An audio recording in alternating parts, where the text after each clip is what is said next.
방첩사가 불법 사찰하고 그걸 바탕으로 블랙리스트를 작성해 관리해왔다는 의혹.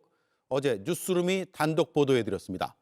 이에 대해 국방부 특별수사본부가 수사에 착수한 것으로 JTBC 취재 결과 확인됐습니다. 특수본은 수백 건의 방첩사 블랙리스트를 확보했습니다.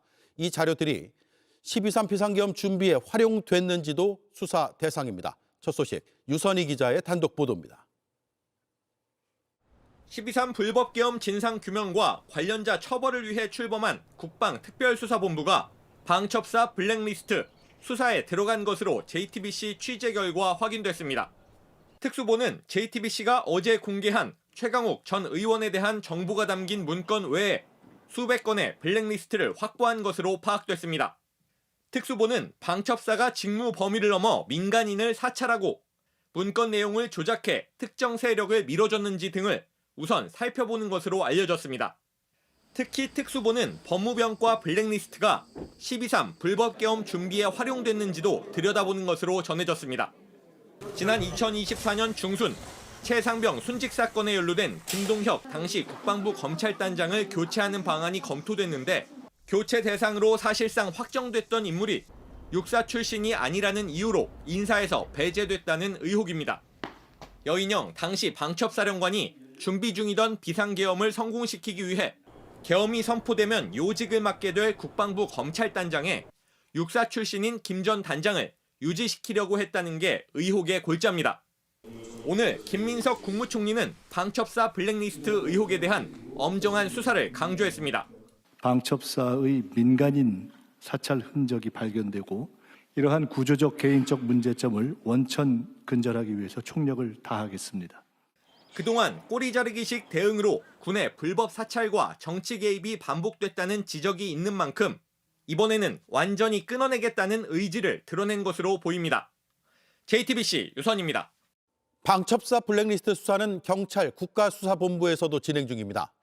블랙리스트 작성 책임자가 수사를 받으며 여인형이라는 이름을 진술한 것으로 확인됐습니다. 여전 사령관의 지시로 평상시에도 동향 보고를 해왔다는 취지입니다. 출판 기념회 참석 같은 대상자의 사적인 일정까지도 보고에 담긴 것으로 전해졌습니다. 이어서 김필중 기자의 단독 보도입니다. 최강욱 전 의원과 모임을 갖거나 군내 최강욱 라인과 2회 이상 근무한 군인들 이름이 나열된 이 문건. 2023년 방첩사 신원보안실이 작성했습니다. 블랙리스트로 비육사 배제 등에 활용됐다는 의혹에 대한 수사가 진행 중인데 나승민 당시 신원보안실장이 여인영 사령관 지시로 이러한 동향 보고를 평시에도 해왔다는 취지로 진술한 걸로 파악됐습니다. 진급 대상자 등이 주된 대상이었는데 고향과 출신 학교 등 기본적인 인적 사항에 더해 누구를 만나고 어떤 사람의 출판 기념회에 참석했는지 등도 보고에 담겨있던 걸로 전해졌습니다. 사찰을 하지 않고는 알기 어려운 정보들, 수집하는 것 자체가 불법입니다. 방첩사령부령은 수집할 수 있는 정보를 엄격하게 제한하고 있습니다. 군사, 방위산업, 테러 관련 정보나 관련 기관에 대한 정보 등으로 군인에 대한 정보는 군 관련 불법이나 비리 정보에 한정해 수집하라는 겁니다. 방첩사 전신인 보안사나 기무사가 사찰 논란을 일으켰던 터라 법에 명시해 둔 겁니다. 그런데도 여인영 사령관은 동향 보고를 줄곧 지시해 왔던 겁니다.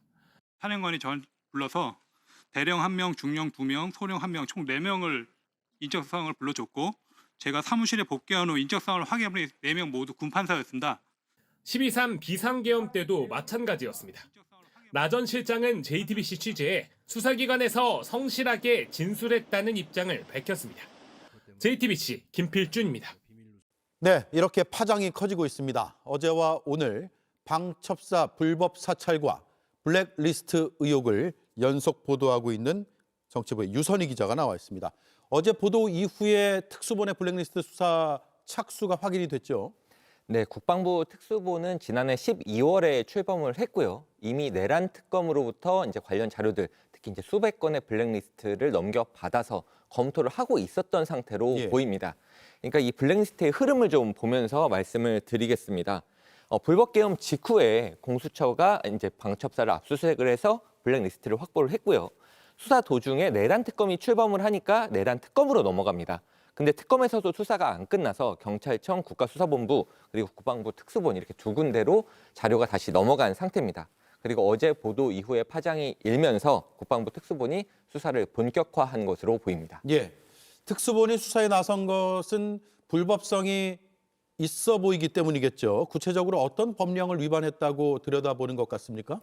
일단 민간인 사찰 이거는 명백한 이제 직권 남용이고요. 예. 방첩사령부의 이제 설치 근거가 되는 방첩사령부령의 위반이라고 볼 수가 있습니다. 그러니까 뭐가 하나하나 잘못이다 따져보자면 끝도 없는데요. 조항 대표적인 걸 보면서 말씀을 드리겠습니다.